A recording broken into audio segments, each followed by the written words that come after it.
नमस्कार, मैं हूं आपका दोस्त आलोक कुमार। अभिवादन स्वीकार कीजिए मेरा। बात बिहार की, बिहार में वोटर अधिकार यात्रा की, बिहार में राहुल गांधी के जलवे की, पूर्णिया की सड़कों पर बुलेट की यात्रा की, बाइक यात्रा की, उसकी सफलता की अप्रतिम सफलता मिल रही है राहुल गांधी को। अब दरभंगा जाना है, उन्हें अलग अलग जगहों पर जाना है। इन सफलताओं का ये मतलब कहीं से ये एक राहुल गांधी को नहीं लगाना चाहिए। जो भीड़ जुट रही है वहाँ, वो ये बता रही है कि कांग्रेस पार्टी वहाँ अकेले खड़ी हो सकती है। 1989 के बाद से, 1989 के बाद से कांग्रेस पार्टी वहाँ नहीं है। मतलब बीते 36 सालों से कांग्रेस पार्टी नहीं है, ज़मीन पे नहीं है। ज़मीन पे नहीं है, यही वजह है कि वोटर अधिकार यात्रा निकालनी पड़ी राहुल गांधी को। अगर ज़मीन पे होती तो उनकी पार्टी के BLA होते, बूथ लेवल एजेंट्स होते, और जो गड़बड़ियाँ दिख रही हैं चुनाव आयोग के वोटर लिस्ट में, उसको उसी एजेंट के जरिए ठीक करा लिया गया होता। एक राष्ट्रीय पार्टी है, बड़ी पार्टी है अपने हिसाब से, लेकिन संगठनात्मक तौर पे बिहार बेहद कमज़ोर है। उनके सफलता के पीछे जो मोटी और मुकम्मल वजह है, उनके साथ तेजस्वी यादव हैं, RJD है, उन जो सामाजिक न्याय का एक चरण चला है बिहार में, उसमें वहाँ पे मुकेश मल्लाह हैं, मुकेश मल्लाह के लोग हैं, VIP के लोग हैं, उनकी महिलाएँ हैं, बड़ी तादाद में हैं, जो ये झंडे बता रहे हैं। राहुल गांधी ठीक है, एक इवेंट मैनेजमेंट कंपनी के जरिए कांग्रेस बहुत अच्छा इवेंट कर लेती है, हर जगह कर लेती है, उनके पास पैसे और रसूख की कमी नहीं है। कहते हैं कृष्णा वल्लरू जो कांग्रेस के प्रभारी हैं बिहार में, वो तेलंगाना से आते हैं, और रेवंत रेड्डी जो तेलंगाना के मुख्यमंत्री हैं, कांग्रेस पार्टी के हैं, उनका सीधा हाथ उनके सिर पर है। उन्होंने कृष्णा वल्लरू को कह रखा है कि जाइए आप बिहार में, आपको जो भी खर्च लगे कीजिए, तबीयत से कीजिए। ये जो रैलियाँ निकल रही है राहुल गांधी की वोटर अधिकार यात्रा की, जो उसमें ताम झाम है, जो स्टाइल है, जैसे कभी वहाँ घोड़े दौड़ते हुए दिखते हैं, कभी गाड़ियाँ दिखती हैं, एक हुजूम सा दिखता है, बैनर दिखता है, इन सब के पीछे एक बड़ा सोची समझी रणनीति है। उत्तर प्रदेश से कई गाड़ियों भर के लोग लाए जा रहे हैं वहाँ पे। लेकिन कुल मिलाकर ये है, शहर में जिस ढंग से एक महिमा मंडन दिख रहा है राहुल गांधी का, उनके समर्थकों का आसपास लोग जुट रहे हैं, आ रहे देखने के लिए, हेलीकॉप्टर को देखने आ रहे हैं, राहुल गांधी को देखने आ रहे हैं, राहुल गांधी के वाइट टी-शर्ट के अंदाज को देखने आ रहे हैं। बिहार में 65% युवा हैं, यूथ को कनेक्ट कर रहे हैं राहुल गांधी। भले ही उनकी उम्र 55 साल है, लेकिन जिस अंदाज में वो आते हैं, जिस हिसाब से बोलते हैं, पानी भीग रहा है, बरसात का मौसम है, उसे भीगते हुए संबोधित करते हैं, ये सारी चीज़ें एक तिलस्म सा है। लेकिन जो कहते हैं कि भीड़ का मतलब ये नहीं है कि वोट है, ये कुल मिलाकर के इवेंट का मतलब नहीं है वोट है। भीड़ तो बहुत जुट जाया करता है। भीड़ के लिहाज से गया जी की अभी पिछली यात्रा जो प्रधानमंत्री नरेंद्र मोदी की थी, वहाँ भी अप्रतिम भीड़ जुटा था। लेकिन चूंकि सरकार है, वहाँ सरकार अपने हिसाब से भीड़ जुटा लिया करती है। विपक्ष में भीड़ जुटना आसान भी है और मुश्किल भी है। आसान इस लिहाज से है कि एंटी इनकम्बेंसी की बिहार में लहर चल रही है। 20 साल से सत्ता में है वहाँ NDA। 20 साल में सरकार ने जो कुछ नहीं किया है, उसके खिलाफ एक माहौल तो है वहाँ, वेदना है वहाँ के लोगों में, कई लोगों में। तो वो जाहिर तौर पे एंटी इनकम्बेंसी के तौर पे उमड़ के आएंगे। लेकिन उमड़ के आएंगे, इसका मतलब वो वोटिंग पैटर्न में तब तक नहीं बदलेंगे, तब तक उनको EVM में उनकी उंगली ही नहीं दबेगी ये सरकार के खिलाफ, जब तक उनके सामने कोई मोटा विकल्प या मजबूत विकल्प नहीं दिखेगा। विकल्प को परिवर्तन करने के लिए बूथ लेवल जो व्यक्ति चाहिए, वो जब तक नहीं दिखेगा, तब तक नहीं होगा। तो जैसे कि मैं कहा, राहुल गांधी की सफलता, जो रैली की सफलता है, उनकी लोकप्रियता बता रही है। जाहिर तौर पर एक ख़ानदान से आते हैं, ख़ानदानी व्यक्ति को देखने के लिए एक भीड़ जुटती है। बिहार में मुस्लिमों की बड़ी आबादी है। जो फ़ैन फॉलोइंग है राहुल गांधी का, उसको लेकर के डरे सहमे हैं तेजस्वी यादव भी। अगर उनके यहाँ से मुस्लिम वोट सरक करके कांग्रेस की ओर चला जाता है, तो यही वो ताकत है जिसके आधार पर राहुल गांधी तय कर सकते हैं कि कांग्रेस पार्टी किसी भी मोड़ पर अकेले चुनाव लड़ने का फैसला कर सकती है। जिस ढंग से अलायंस, जो अपोजिशन अलायंस है, उसके अंदर बार बार ये दबाव बढ़ रहा है कि तेजस्वी यादव को घोषित करो अगले मुख्यमंत्री के चेहरे के तौर पे। लेकिन कांग्रेस पार्टी अपने स्टैंड पर है, कह रही। कल की यात्रा में भी राहुल गांधी ने कहा कि अभी देखेंगे, अभी नहीं, विधायक चुनेंगे। तो इसका मतलब जो एक छटपटाहट है RJD के अंदर कि चुनाव परिणाम के बाद कुछ मामला बिगड़ ना जाए, अगर कांग्रेस से इफेक्टिव नंबर में आ जाए तो राजनीतिक संभावनाओं का खेल है। ऐसा ना हो कि अपोजिशन में जो NDA में अभी लड़ रही है, जनता दल यू NDA के साथ, हो सकता है उनको अगर वहाँ जगह नहीं मिले तो कांग्रेस पार्टी एक अलायंस चुनाव के बाद JDU के साथ मिल करके तेजस्वी यादव को, RJD को अलग रखने के लिए कोई ऐसा अलायंस कर लें। क्योंकि तेजस्वी यादव का 15 साल का शासन है, RJD का बिहार का शासन है, उसको ढो के अगर जहाँ तक चलेगी कांग्रेस, उतनी मुसीबत आएगी। क्योंकि उनके खिलाफ भी अभी भी एंटी इनकम्बेंसी है। प्रशांत किशोर एक मूव चला रखे हैं जो तीसरा मोर्चा कह सकते हैं बिहार में, उनका भी पूरा निशाना उसी एंटी इनकम्बेंसी पे है। बार बार अपनी रैलियों में याद दिला रहे हैं, उनका इरादा कहीं से नहीं है कि लालू राज वापस आ जाए, जंगल राज वापस आ जाए, तेजस्वी राज वापस आ जाए। उनका इरादा बदलाव के जरिए नीतीश कुमार को हटाना है, एक स्पेस बनाना है। तो यही बात राहुल गांधी के समझ में भी है, कांग्रेस के भी समर्थन में। अगर कांग्रेस पार्टी के वर्कर्स को ये पता लग जाए कि अल्टीमेटली उनका उद्देश्य उसी लालू राज को वापस लाना है, उसी आरजेडी के राज को वापस लाना है, जिसके खिलाफ बीते 20 साल से बिहार में एक मुकम्मल एक माहौल बना हुआ है, उसी माहौल के वजह से एनडीए वहाँ राज कर रही है। एनडीए के राज करने की वजह ये भी है कि जिस शानदार सड़क से राहुल गांधी अपनी यात्रा पूरा कर रहे हैं, पूर्णिया की शहर या दरभंगा की शहर हो, एक शानदार सी बिजली मिल रही है, सड़क मिल रही है, पानी मिल रहा है, जो एक बिहार जहाँ के लोगों के बारे में कहा जाता है कि वहाँ एक मोटी आबादी, देश की सबसे बड़ी आबादी जो विपन्न आबादी है वहाँ रहती है, उनके बीच ये चकाचौंध, ये शानदार सड़क, बिल्कुल गड्ढा विहीन सड़कें जो दिख रही हैं, यही 20 साल का देन है, यही नीतीश कुमार का देन है, यही उनका एजेंडा है। उसको आप किनारे नहीं कर सकते। बिहार में विकास नहीं हुआ, वहाँ सड़कें पुल सड़क नहीं बनी है, आप ऐसा नहीं कह सकते। बिहार के लोग बिजली की कमी कटौती से पीड़ित है, ऐसा नहीं कह सकते। देश के बाकी हिस्सों में ऐसा हो सकता है, लेकिन जो सुशासन है नीतीश कुमार का, उसको किनारे नहीं किया जा सकता। यही एक वजह है। लेकिन लोग याद करते हैं कि जो 15 साल का शासन था आरजेडी का, लालू और राबड़ी देवी का शासन, तेजस्वी यादव के पिता माता पिता का शासन, उस वक्त ऐसा नहीं था। उस वक्त अलग थी, अराजकता थी। बार बार एनडीए की ओर से जो सत्ता में बैठी है उसकी ओर से कहा जाता है काश राहुल गांधी उस दिनों इस ढंग से खुलेआम घूमने का साहस कर पाते, ऐसा संभव नहीं था। एक बड़े मजाकिया अंदाज में जीतन राम मांझी जो हम पार्टी का अध्यक्ष हैं, उन्होंने कहा था पिछले दिनों, अगर उन 15 साल में राहुल गांधी आते तो एक फ़ोन चला जाता सोनिया गांधी के पास कि उनके बेटे को अगवा कर लिया गया, यहाँ छोड़ा दीजिए। तो जो एक माहौल है बिहार में, जो अपराध मुक्त माहौल है, अपने हिसाब से वो एक माइलेज है। यही वजह है कि वो 15 साल लोग बार बार याद दिलाते हैं घूम टहल के, और उस 15 साल को याद करते हुए लोगों के जहन में बाकी है। तो राहुल गांधी के पास भी एक सीमित विकल्प है। अगर वो कह देते हैं कि तेजस्वी यादव को ही उन्हें मुख्यमंत्री बनाने का उनका उद्देश्य है, तो ये मुश्किल आ सकती है। जो सफलता मिल रही है, सफलता का ये चरण नहीं हो सकता। उनको एक बेटर फेस लाना पड़ेगा, और बेटर फेस में जैसे उनके पास हैं 2 विकल्प के तौर पे बार बार कहा, राजेश राम को उन्होंने प्रदेश अध्यक्ष बनाया है, और वहाँ एक ओजस्वी वक्ता के तौर पे कन्हैया कुमार, कुछ फेस हैं। लेकिन एक बात और समझने की बात है जो उत्तर प्रदेश और बिहार के लोग ही बेहतर तरीके से समझ सकते हैं।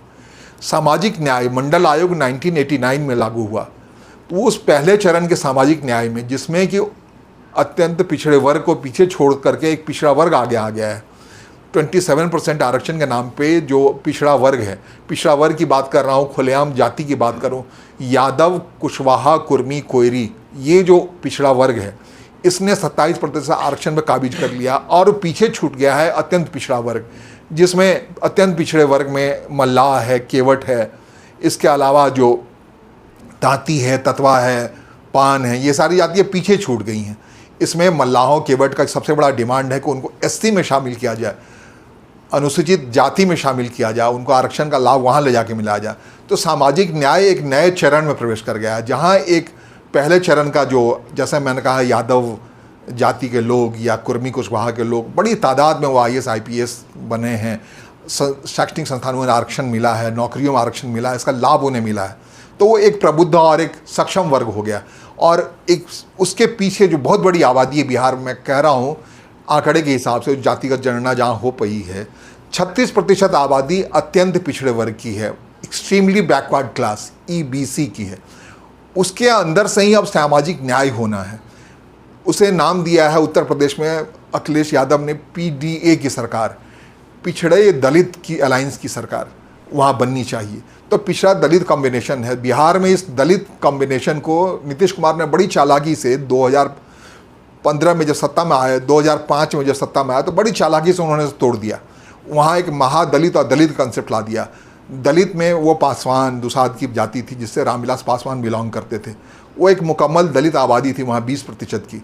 उसमें से 5% ही पासवानों की आबादी थी। उन्हें अलग कर दिया। उन्होंने कहा एक महादलित कंसेप्ट दिया। महादलित कंसेप्ट के साथ ही उन्होंने उन महादलित परिवारों को, जिसके पास जमीन, भूमिहीन परिवार थे, जिनका ज़मीन नहीं था, जिनकी आमदनी बेहद कम थी, उनके लिए एक तो महीने के पैसे देने का इंतज़ाम किया। दूसरा, उन्होंने एश्योर किया कि संख्या निकाली, अत्यंत पिछड़े वर्ग के कितने लोग हैं, उनको ज़मीन देने की बात हुई। मुसहर जाति के लोग हैं, बहुत ही पिछड़े चमार हैं, ये सारी जाति के लोगों को, जो मैं कह रहा हूँ न्यू फेज ऑफ सामाजिक न्याय होना जरूरी है।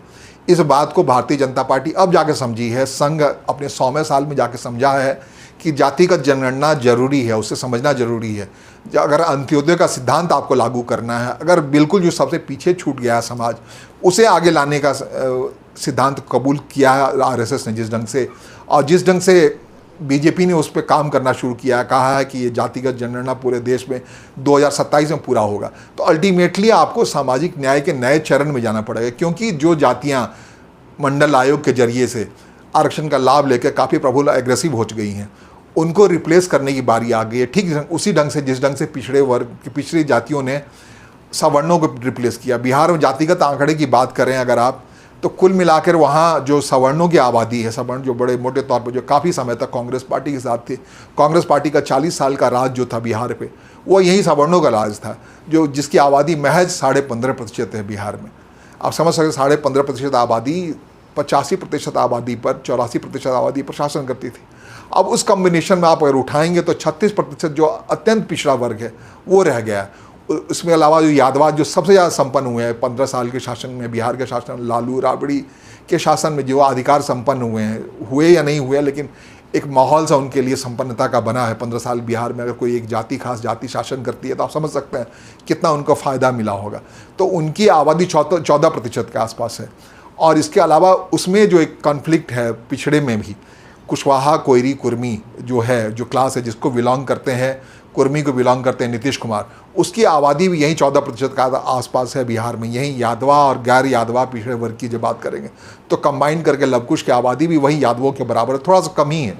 तो ये कहानी है वहाँ। ये 20 साल के शासन में काफ़ी हद तक ये कुशवाहा जाति अपने को ठीक करने में सफल रही है, कुर्मी अपने को ठीक करने में सफल रहे, कोयरी अपने को ठीक करने में सफल रहे।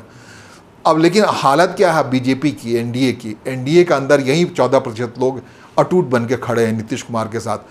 जो आप बिहार में बीजेपी की बात करें तो बीजेपी में जो वहाँ के उप मुख्यमंत्री हैं सम्राट चौधरी, जिसके जरिए वहाँ की पॉलिटिक्स कर रही है भारतीय जनता पार्टी, जो आरजेडी से हैं, वो कुशवाहा बिरादरी से बिलोंग करते हैं। हाल के दिनों नागमनी जैसे कुशवाहा लीडर वहाँ हैं, तो वो 14% के स्टॉक में।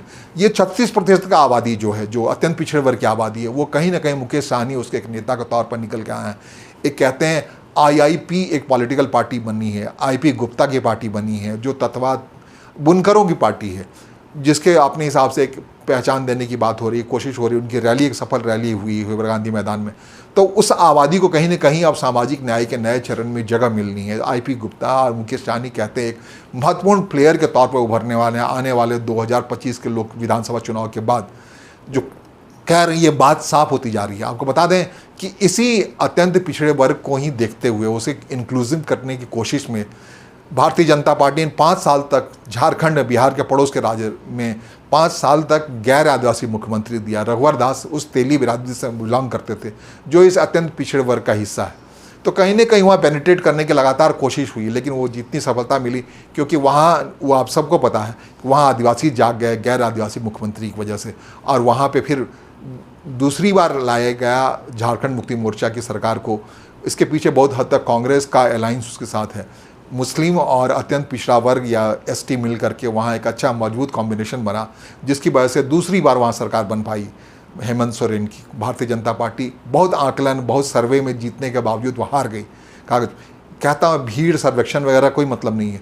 ग्राउंड पे जातिगत समीकरण के आधार पर जो मुकम्मल आधार बनेगा, जिसमें दिख रहा है साफ बिहार में मुकेश सहनी के बारे में कहा जा रहा है कि निश्चित तौर ऐसा नहीं है कि आखिर तक बने रहेंगे अपोजिशन लाइंस में। भारतीय जनता पार्टी उनके लिए स्पेस रखी हुई है। भारतीय जनता पार्टी चिराग पासवान के लिए खास स्पेस रखी हुई है। भारतीय जनता पार्टी उपेंद्र कुशवाहा के लिए खास स्पेस रखी हुई है। भारतीय जनता पार्टी अपने हिसाब से कुछ काम कर रही है काफ़ी हद तक कोयरी कुर्मी को समावेशित करने। तो जो 20 साल का शासन है एंटी इनकम्बेंसी को कम करने के लिए यही जातिगत वोट बैंकों का सहारा लेकर के पार पाने की कोशिश है एनडीए की ओर से। और यही बात जब मैं कह रहा हूँ कि भारतीय जनता पार्टी मुकम्मल होने के लिए बिहार में, या एनडीए से मुकम्मल होने के लिए कांग्रेस पार्टी को, राहुल गांधी को उस जातिगत समीकरण पे सॉलिडली काम करना होगा, जो करता हुआ दिख भी रहा है। क्योंकि मुस्लिमों की आबादी वहाँ 17-17.5% के आसपास है, जो ठोस तौर पे जीत जो भारतीय जनता पार्टी को हराती हुई पार्टी दिखेगी। अगर आरजेडी दिख रही है, आरजेडी के साथ है, जो भी दिखेगी, तो मुकम्मल तौर पे एक ठोस आधार है। बाकी रेस्ट ऑफ दी वोट जो बैंक है 83%, उस पर आपको काम करना है। तो उसमें से जो बिखराव है जातिगत आधार पर, उसके साथ जो कॉम्बिनेशन होगा, जातिगत नेताओं का बड़ा महत्वपूर्ण योगदान है बिहार की राजनीति में। तो जो भीड़ दिख रहा है प्रशांत किशोर के यहाँ, जो भीड़ दिख रहा है राहुल गांधी के यहाँ, ये एंटी इनकम्बेंसी वाले वोटरों का भीड़ तो है, लेकिन एंटी इनकम्बेंसी होने के बावजूद इस जाति के नेता अगर एनडीए के पास आके सिमट जाते हैं तो नतीजा कुछ और हो सकता है। बिहार की राजनीति बड़ी दिलचस्प मोड़ पे है। राहुल गांधी के तमाशे को देखिए आप और आनंद लीजिए, देखिए, क्योंकि हम आपके साथ बने रहना चाहते हैं बिहार की हर एक घटनाओं के साथ, जो कुछ भी राजनीतिक तौर पे वहाँ हो रहा है। इसके लिए ज़रूरी है आप हमें सब्सक्राइब करें, लाइक करें, शेयर करें लोगों को, अगर ये बातें अच्छी लग रही हैं तो। नमस्कार, धन्यवाद।